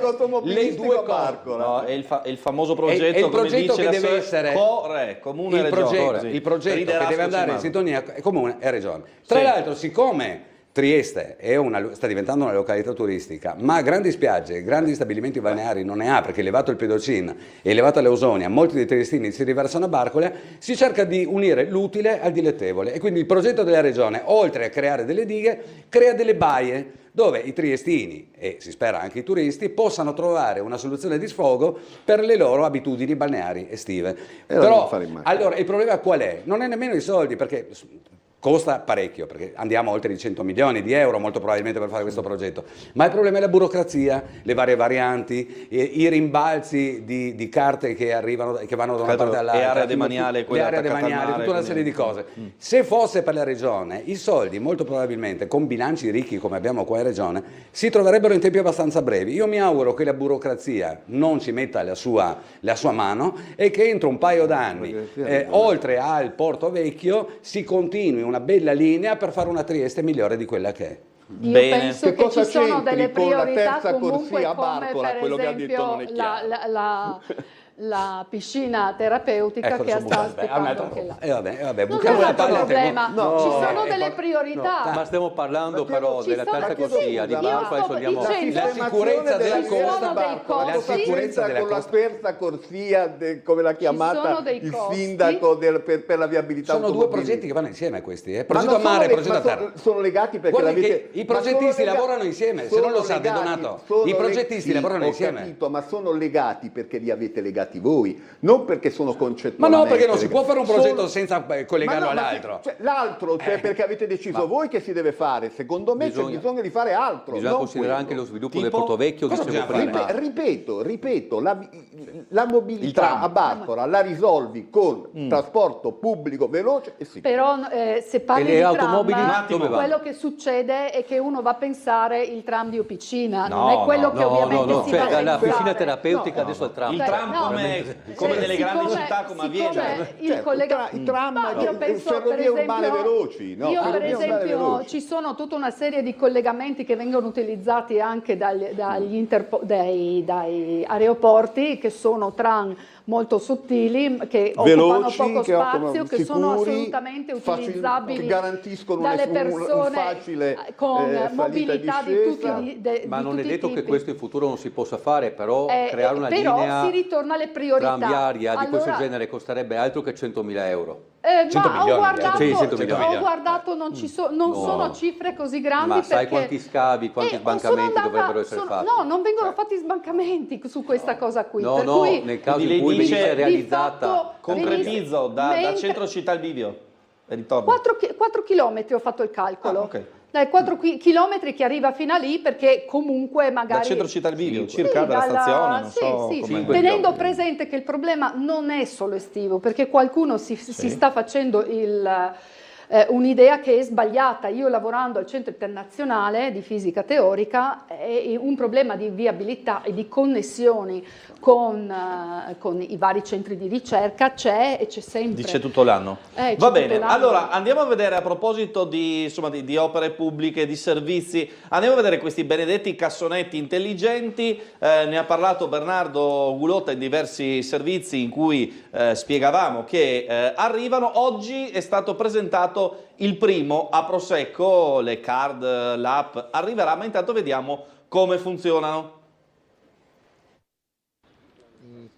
È da Prosecco che parte la rivoluzione del conferimento dei rifiuti indifferenziati che nel giro di un anno coinvolgerà tutto il comune di Trieste. I primi 3 cassonetti intelligenti sono stati posizionati nell'altipiano, poi la curiosità dei passanti e la soddisfazione tanto del municipio quanto di Acega Sapies e Amga. Un progetto finanziato in parte da fondi PNRR che durante il 2025 vedrà interessate da vicino la prima, seconda e quarta circoscrizione con la posa di 830 contenitori che dal 2026 diventeranno operativi con il sistema di apertura tramite tessera e applicazione. Al momento infatti i cassonetti intelligenti saranno fruibili liberamente. Basta premere un tasto, aspettare un secondo e aprire lo sportello sia manualmente che col pedale, quindi gettare i rifiuti. Siamo arrivati al punto della distribuzione dei cassonetti che rimarranno aperti fino al 31/12/2025, dopodiché l'utilizzo è assolutamente facile. Naturalmente avete evidenziato anche voi quanto sia sentito, quanto anche il sondaggio che avete realizzato la scorsa settimana supporti anche questa coscienza civica che non costa di più né agli utenti né all'amministrazione comunale in termini di corrispettivo per l'imposta sui rifiuti. Dobbiamo partire da un dato: Trieste al 45-46% di raccolta differenziata. Scopo di tutti questi progetti che stiamo facendo con il comune di Trieste è quello di spingerci oltre il 60%. In questo modo, con la raccolta stradale intelligente che stiamo mettendo solo nei cassonetti dell'indifferenziata, è quello di spingere, di quello di creare una coscienza nuova, possiamo dire, ai cittadini, in modo che prendano quella che è una quota parte di vetro, carta e plastica che magari oggi che conferiscono nella frazione indifferenziata e andare a conferirla nel modo corretto nei cassonetti della differenziata. Il percorso sarà graduale, la posa dei cassonetti nelle altre circoscrizioni fra ottobre di quest'anno e l'inizio del 2026, una campagna di comunicazione molto spinta da oggi fino a dicembre, la distribuzione delle tessere da ottobre e l'avvio della modalità con apertura dei bidoni tramite tessere e app nei primi 3 mesi del prossimo anno. I nuovi bidoni hanno uno spazio più piccolo per conferire i rifiuti, una scelta voluta per evitare il deposito irregolare di oggetti non idonei. Un esempio? Una vasca da bagno ritrovata nell'indifferenziata. Una curiosità: un ragazzo in fase di conferenza si è presentato davanti ai nuovi bidoni per gettare la spazzatura, dimostrandosi curioso e complimentandosi con i nuovi cassonetti installati. Meravigliosi.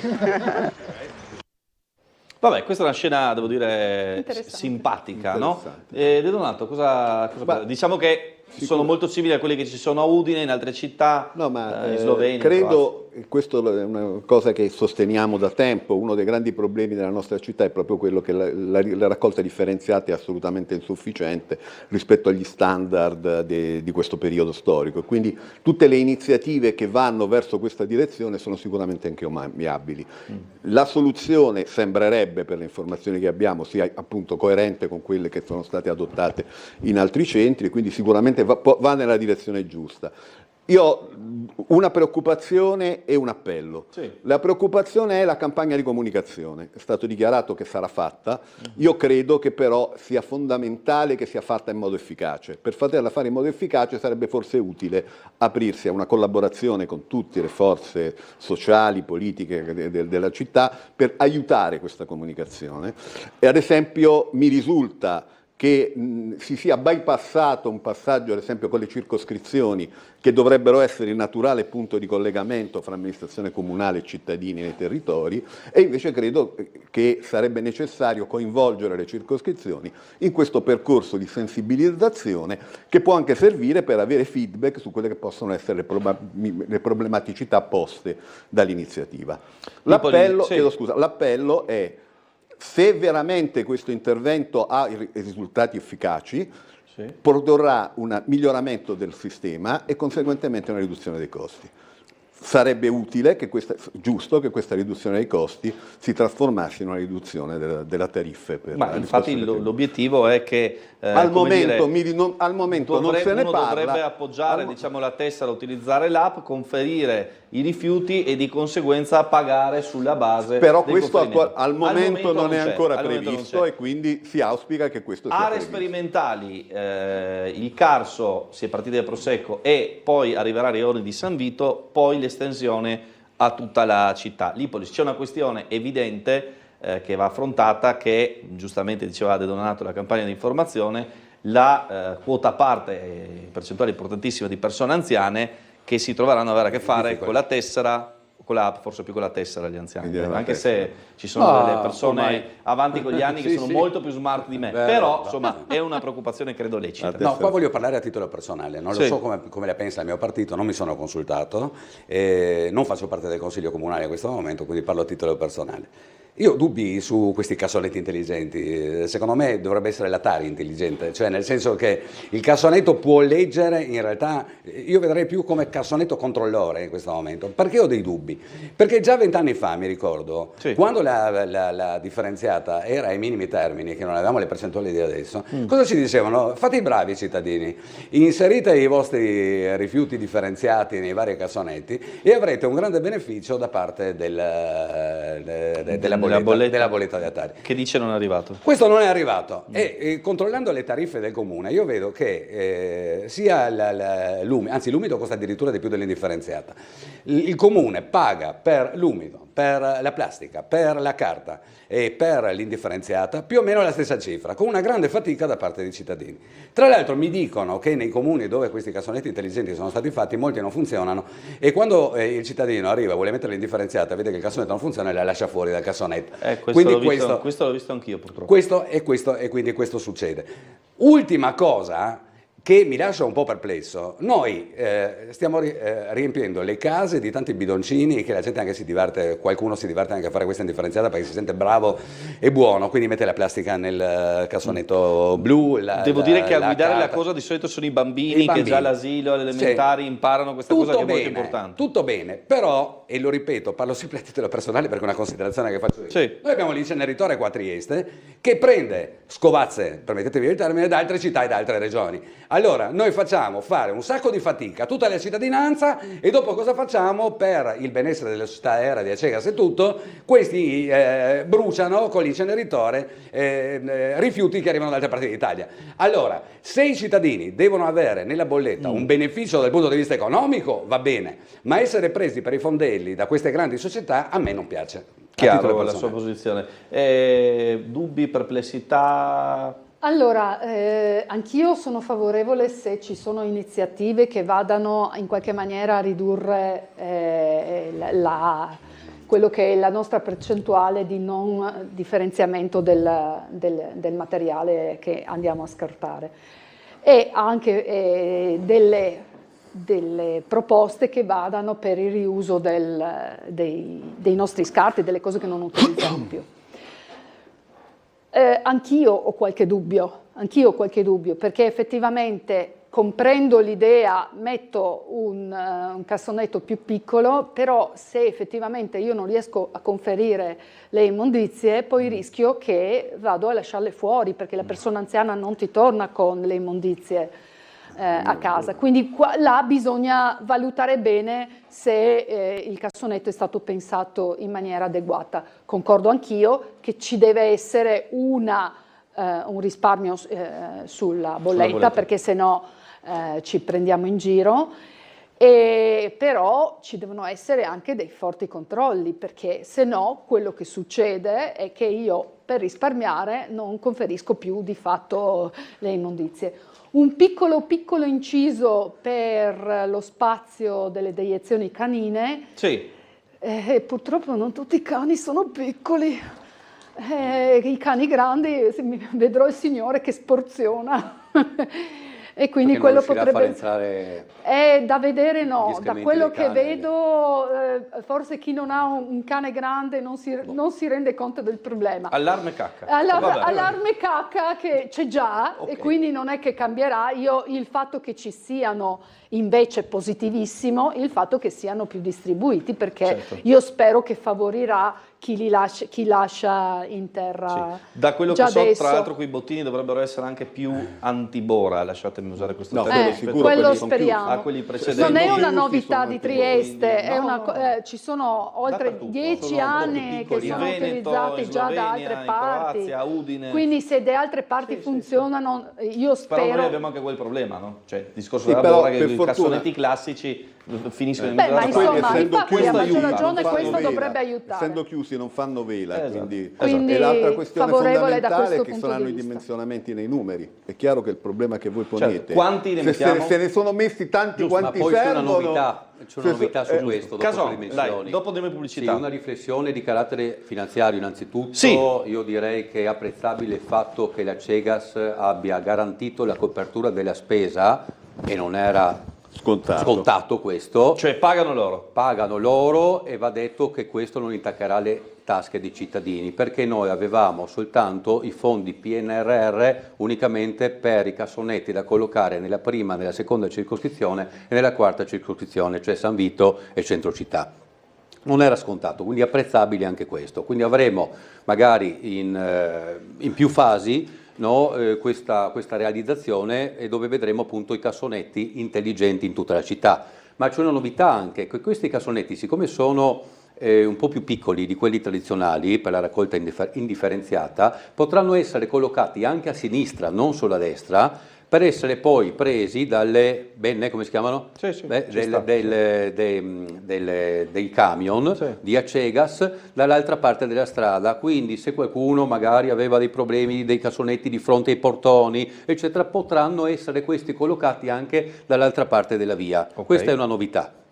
Innanzitutto, campagna informativa assolutamente sì, bisogna spingere su tutti i media e le associazioni di categoria, perché questi chiaramente l'indifferenziata interesserà anche gli operatori commerciali, non soltanto le utenze domestiche, va Sì, detto. anche lì bisogna lavorare, perché io vedo diciamo così, i sacchi immondizia condominiale dei locali, là dentro non entrano, quindi bisogna dividere. Esatto. Quindi bisogna fare una campagna. Normalmente le attività anche commerciali dovrebbero avere una rete dedicata per Sì, quando però sono in certe questa dimensioni. prima fase, almeno da quel che mi consta, però quello potrebbe essere conferiranno bello. i rifiuti in questi Insieme, cassonetti. ok. Parliamo dell'indifferenziata. Quindi sicuramente il trend è quello, una città intelligente con i cassonetti chiaramente, che io mi auguro, come si diceva prima, potranno contribuire alla riduzione della Tari, della tassa sulle immondizie. Ma come? Semplicemente o calcolando quanto uno conferisce, cioè quante volte apre lo sportello, ovvero, io questo non lo so ancora, sul peso, esattamente. E poi va anche detto che, perché io mi sono chiesto ma come si alimenta, perché è utile anche sapere tutte queste cose, anche un po' tecniche, è curioso, con una batteria pluriennale, cioè la batteria è collocata all'interno del cassonetto, non è alimentato sulla rete elettrica cittadina, bensì da batteria. Ogni cassonetto quindi è autonomo. Bene, Poi sono non so come interessanti verranno questi anche rilevati i dati naturalmente in futuro dei vari Chiaro, utenti questo che è un vanno primo conferire. passo, poi vi Marco, informeremo su tutto. posso dare una risposta alla Richetti? No, alla Richetti di prima, sull'Ovovia? Solo una digressione. Io ti do la risposta sui miei.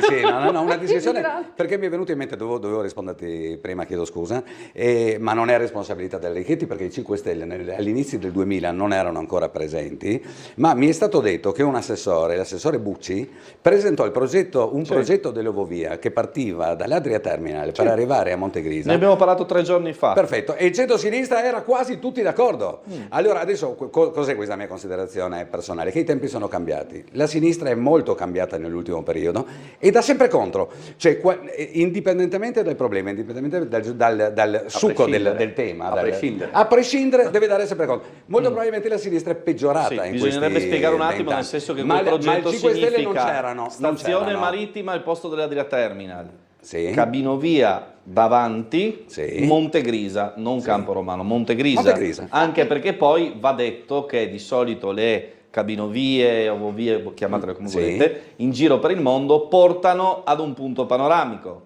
Dubrovnik, Barcellona, Erice. Qui portano invece in una borgata carsica, non sulla Napoleone. Abbiamo presentato infatti, diverse mozioni e ordini del giorno su posso, questo, perché per portare la tirate cabinovia. No, giustamente devi rispondere così. Mi tiri sul ghiaccio. Sì. Beh, una delle prime considerazioni, vedi, non è una questione di essere sempre contrari, al contrario, una delle prime cose che ho fatto era andato proprio a confrontarmi con l'ingegnere, proprio per trovare delle soluzioni che fossero assolutamente più adatte a quella che poteva essere l'esigenza di Trieste. Quindi non era a prescindere sono contrario, era attenzione, così non funziona, così stai arrivando nel nulla, devi arrivare in un luogo che sia per esempio arrivare al Monte Grisa, il parcheggio è già fatto. Collegare il castello, il centro internazionale a Monte Grisa avrebbe senso perché dall'altra parte c'è la Sissa.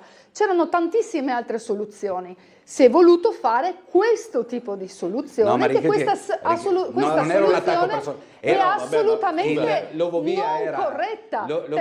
L'Ovovia era l'aggancio per dire che la sinistra negli ultimi 20 anni è molto cambiata. Ma io ho capito, e io ti stavo rispettando che non è vero questa affermazione. Scusatemi, devo dare la pubblicità 10 minuti fa. Però ricordiamoci che l'Ovovia è stata progettata in quel modo perché si è tentato di prendere finanziamenti del PNRR per una cosa che non c'entrava niente con un'ovovia turistica nord della città. E che Casori dirà che su Monte Grisa hanno fatto emendamenti proprio per prevedere io personalmente ho presentato delle mozioni, ordini del giorno che sono stati accolti per quanto riguarda, se ricorda la collega Richetti, uno studio di fattibilità per portare la cabinovia a Monte Grisa. Sì, ma è tutto altro. Mi viene detto che questo studio è in corso, nel senso che potremmo anche pensare ad un percorso deviato verso la cabinovia. Ma è tutto altro, perché io quello che sto dicendo è se tu mi vuoi togliere determinati traffici, devi comunque collegare altri punti di arrivo,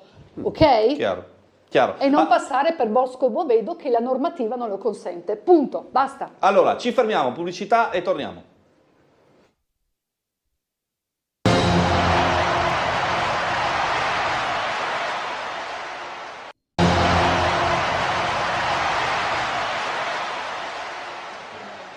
Anche in una delibera prettamente tecnica come quella del commercio su suolo pubblico, mercati, edicole e chioschi, affrontata ieri mattina durante una commissione consigliare, le due ali politiche del Consiglio Comunale hanno avuto modo di battibeccare. Il motivo? Una richiesta del consigliere Altin di Punto Franco di riconvocare una nuova commissione per approfondimenti. La richiesta è stata quella di non licenziare per l'Aula la mozione, anche legata al fatto che la maggioranza in quel momento non aveva il numero per reggere la commissione, ma soprattutto perché forse alcuni approfondimenti sarebbero stati utili ad apportare delle migliorie. Pur apprezzando e riconoscendo il lavoro fatto dagli uffici dell'assessorato del vice sindaco Serena Tonel, la richiesta della lista Russo è orientata a misure che agevolino il passaggio alle nuove modalità, soprattutto rispetto ai costi da sostenere e le garanzie per il futuro. Nel 2032 tutte le licenze e le concessioni scadono e saranno oggetto di un bando di gara. Stiamo chiedendo a chi ha un'attività semplice come quella di una rivendita di giornali o un chiosco come quello alle mie spalle, di fare un investimento che va dai 10.000 agli 80.000 euro per poi non avere la certezza che nel 2032 questo chiosco potrà essere ancora utilizzato dalla persona. La commissione verrà quindi riconvocata perché all'esito delle circa 2 ore di incontro non c'erano i numeri per poterla licenziare per il Consiglio. Chiediamo che ci sia un intervento che aiuti le persone che attualmente hanno i chioschi, perché altrimenti questa disciplina risulta davvero penalizzante. Si chiede appunto di portare migliorie a questi chioschi, ma nel stesso regolamento poi c'è anche un articolo dove viene considerato la premialità di chi già è in loco e quindi già chi ha maturato una certa esperienza, quindi chi si presenta da fuori Trieste o chi non ha mai fatto questo lavoro ha difficoltà poi a inserirsi nello stesso, e voglio anche ricordare che chi va a investire poi è proprietario del chiosco, perché il chiosco non fa parte del bene comunale. Dopodiché anche voglio far presente che circa dopo 2 ore alcuni esponenti sia di maggioranza che di opposizione si sono alzati perché praticamente era finita la commissione. A questo punto a noi di maggioranza diciamo è mancata una persona, ma dall'altra parte c'erano 3, quindi i numeri c'erano. Quando il consigliere probabilmente ha fatto la conta, ha deciso di fare una sorta di ricatto, quindi ha chiesto che la delibera fosse rinviata e non licenziata per l'Aula, anche se era stata ampiamente sperata, dicendo proprio siccome manca una persona o la rinviamo o noi facciamo cadere il numero. Non essendo nessuna fretta, nel senso che non andava in consiglio questo lunedì, ma più avanti l'assessore e gli uffici si erano resi disponibili a ulteriori spiegazioni anche andando in ufficio o anche tramite mail. Qualcuno ha voluto fare il dispettino, la palla è mia, se non gioco io la porto a casa e non giocate anche voi. E per questo la commissione è caduta e verrà riconvocata un'altra. Vabbè, al di là della bega della Commissione, Richetti cosa ne ha capito e cosa pensa sia giusto su questa materia che è molto particolare, perché tra l'altro i chioschi si sono trasformati, soprattutto nell'ultimo tempo, con sempre meno edicole, sempre più attività diverse, diciamo così. Sì, di fatto. Allora, il tema anche questo non è facilissimo. Ci sono tanti chioschi in città e comprendo sia l'iniziativa dello studio sia l'iniziativa di andare, che trovo di valore, fare questo tipo di censimento. Ho alcune perplessità. Le perplessità sono le seguenti: chi ha un'iniziativa di quel genere e chiaramente non ha entrate particolarmente alte, quindi per una concessione di 10 anni, quindi se si sta parlando di concessione vuol dire che le proprietà non sono della persona che c'è dentro, ma sono di qualcun altro. Se la concessione viene data per 10 anni e uno fa degli investimenti, signori, saranno investimenti anche importanti, perché da quello che ho fatto il calcolo potrebbero essere anche 40, 50, 60 mila euro su degli interventi che sono corretti, perché mettere un bagno mi sembra corretto, cioè fare degli interventi igienici mi sembra corretto. Certo che se io voglio pretendere che vengano messe delle caratteristiche che rendono omogeneo per tutta Trieste a beneficio del turismo, lo comprendo, ma è chiaro che non posso caricarlo tutto su questi operatori. Quindi da quello che mi consta, da quello che mi sono informata, ho chiesto ad alcuni operatori, non ne sapevano niente. Allora si ritorna al solito discorso: sono stati coinvolti gli operatori, sono stati sentiti, e in questa maniera si può pensare di sgravare rispetto a quello che è uno standard, come dire, che vada a essere posto su tutta la città. Si può sgravare in parte questa parte di soldi per gli operatori, e la seconda cosa, pensare a delle premialità reali rispetto anche agli investimenti, perché dire sull'esperienza non mi sta ancora dicendo che se io ho investito 50-60 mila euro poi avrò dei privilegi rispetto al bando successivo. Ultimo inciso: condivido alcune preoccupazioni che sono venute fuori durante la commissione, che erano peraltro del centrodestra. Alcune aree vedono chiudere questi chioschi, cosa che vedo anch'io. Trieste, fra l'altro, è una delle città che di più, rispetto alle statistiche, ha visto chiudere queste realtà, questi chioschi.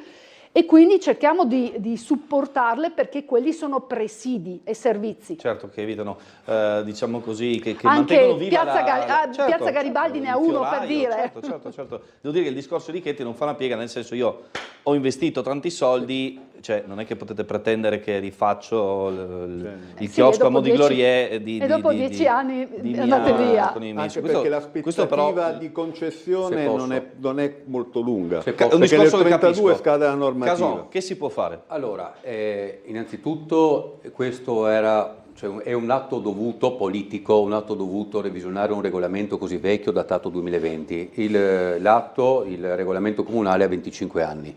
In 25 anni sono successe tante cose in città. C'è stato un aumento del 2000. Okay. C'è stata un'evoluzione turistica, un'evoluzione dei flussi turistica importante in città. E se noi andiamo un po' nelle altre città d'Europa, ci rendiamo conto che ogni dettaglio ha un suo standard, ha un suo regolamento, non è a caso, nel senso che i mercatini, i chioschi sulle aree pubbliche come quelle che stiamo regolando noi in questo momento, hanno, cosiddetti dehors, hanno un allestimento, diciamo, un'uniformità, lo stesso colore, stesso stile, eccetera. E noi abbiamo visto proprio durante il servizio dei chioschi che sono effettivamente datati 40 anni, non lo so, anni 60, anni 70, ecco, possono essere anche magari in parte pericolosi, non lo so, pericolanti, pericolosi.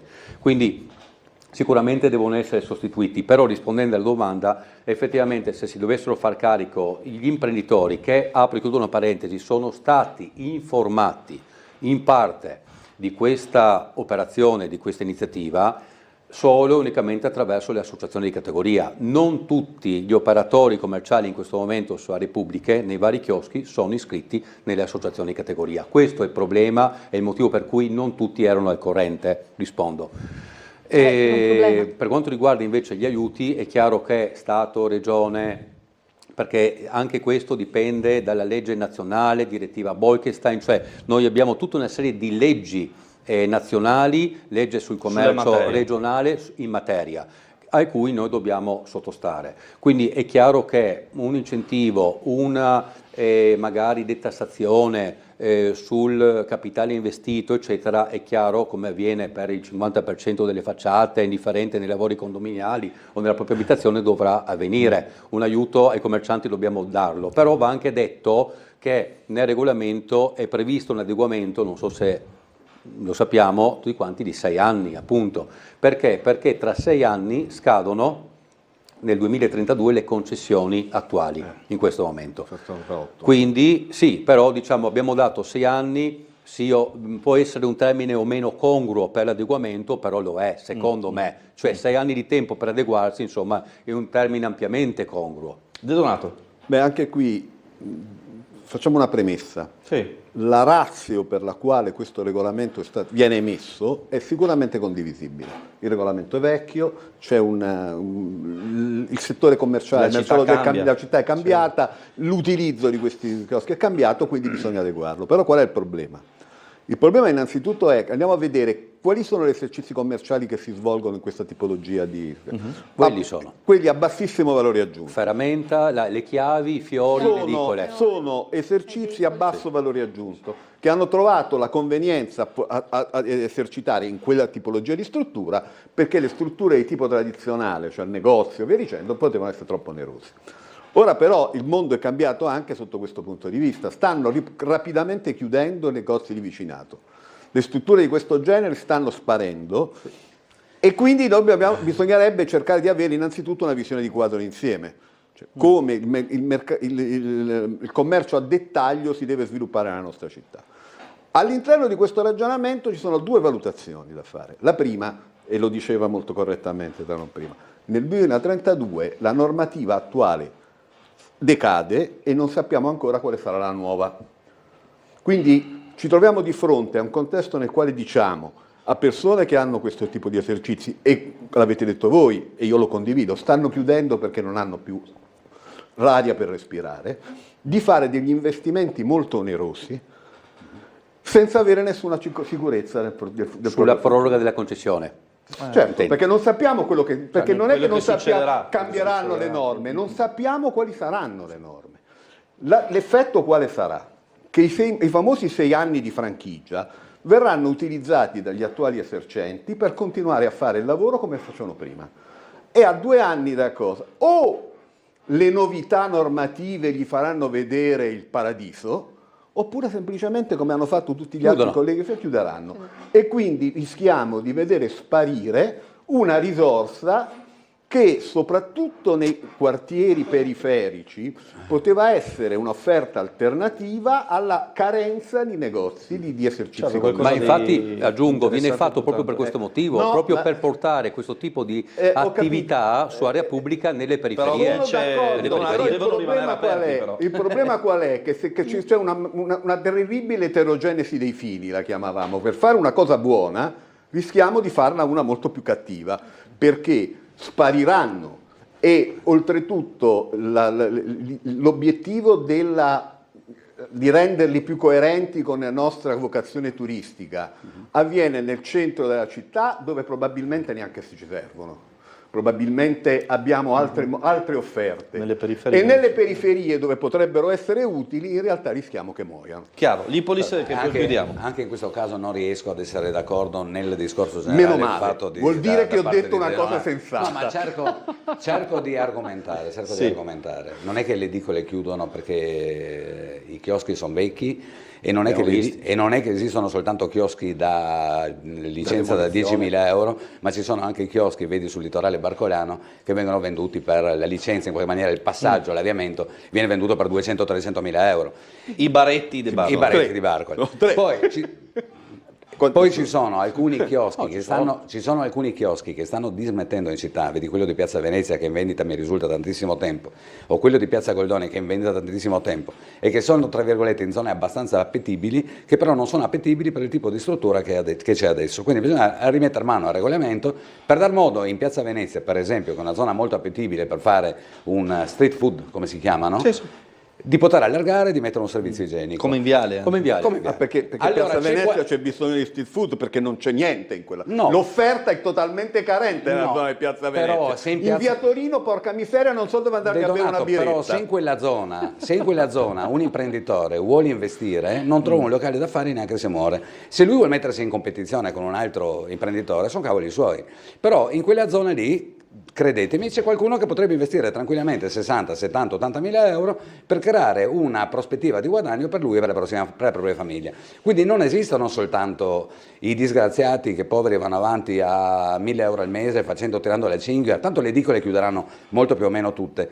E tra l'altro, se lasciamo il mondo dei chioschi così com'è, gli unici interlocutori che potranno avere i proprietari, i titolari di questi chioschi, possono essere soltanto i fiorai. È una concessione comunale, non c'è ma si vende l'avviamento, si passa l'avviamento. Normalmente le concessioni non dovrebbero essere cedibili. Certo, ma si cede l'avviamento, non la proprietà. Il segreto di Puccinella è che si cede l'avviamento. Bene. E l'avviamento viene ceduto in questi casi soltanto a fiorai, a bazar. Non so se lei è mai stato a Rimini. Lei è mai stato a Rimini? Sulla costa di Rimini, sulla costa riminese. Sì.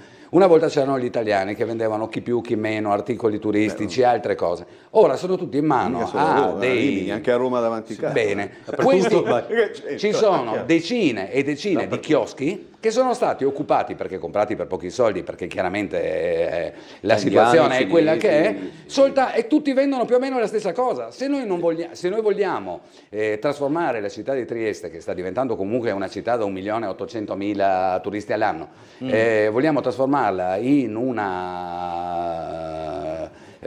mercatino dove tutti vendono di tutto di più, ma senza un fine, senza un qualcosa di concreto, andiamo avanti così. Grazie a tutti gli ospiti di Ring, restate con noi, è tutto per questa sera.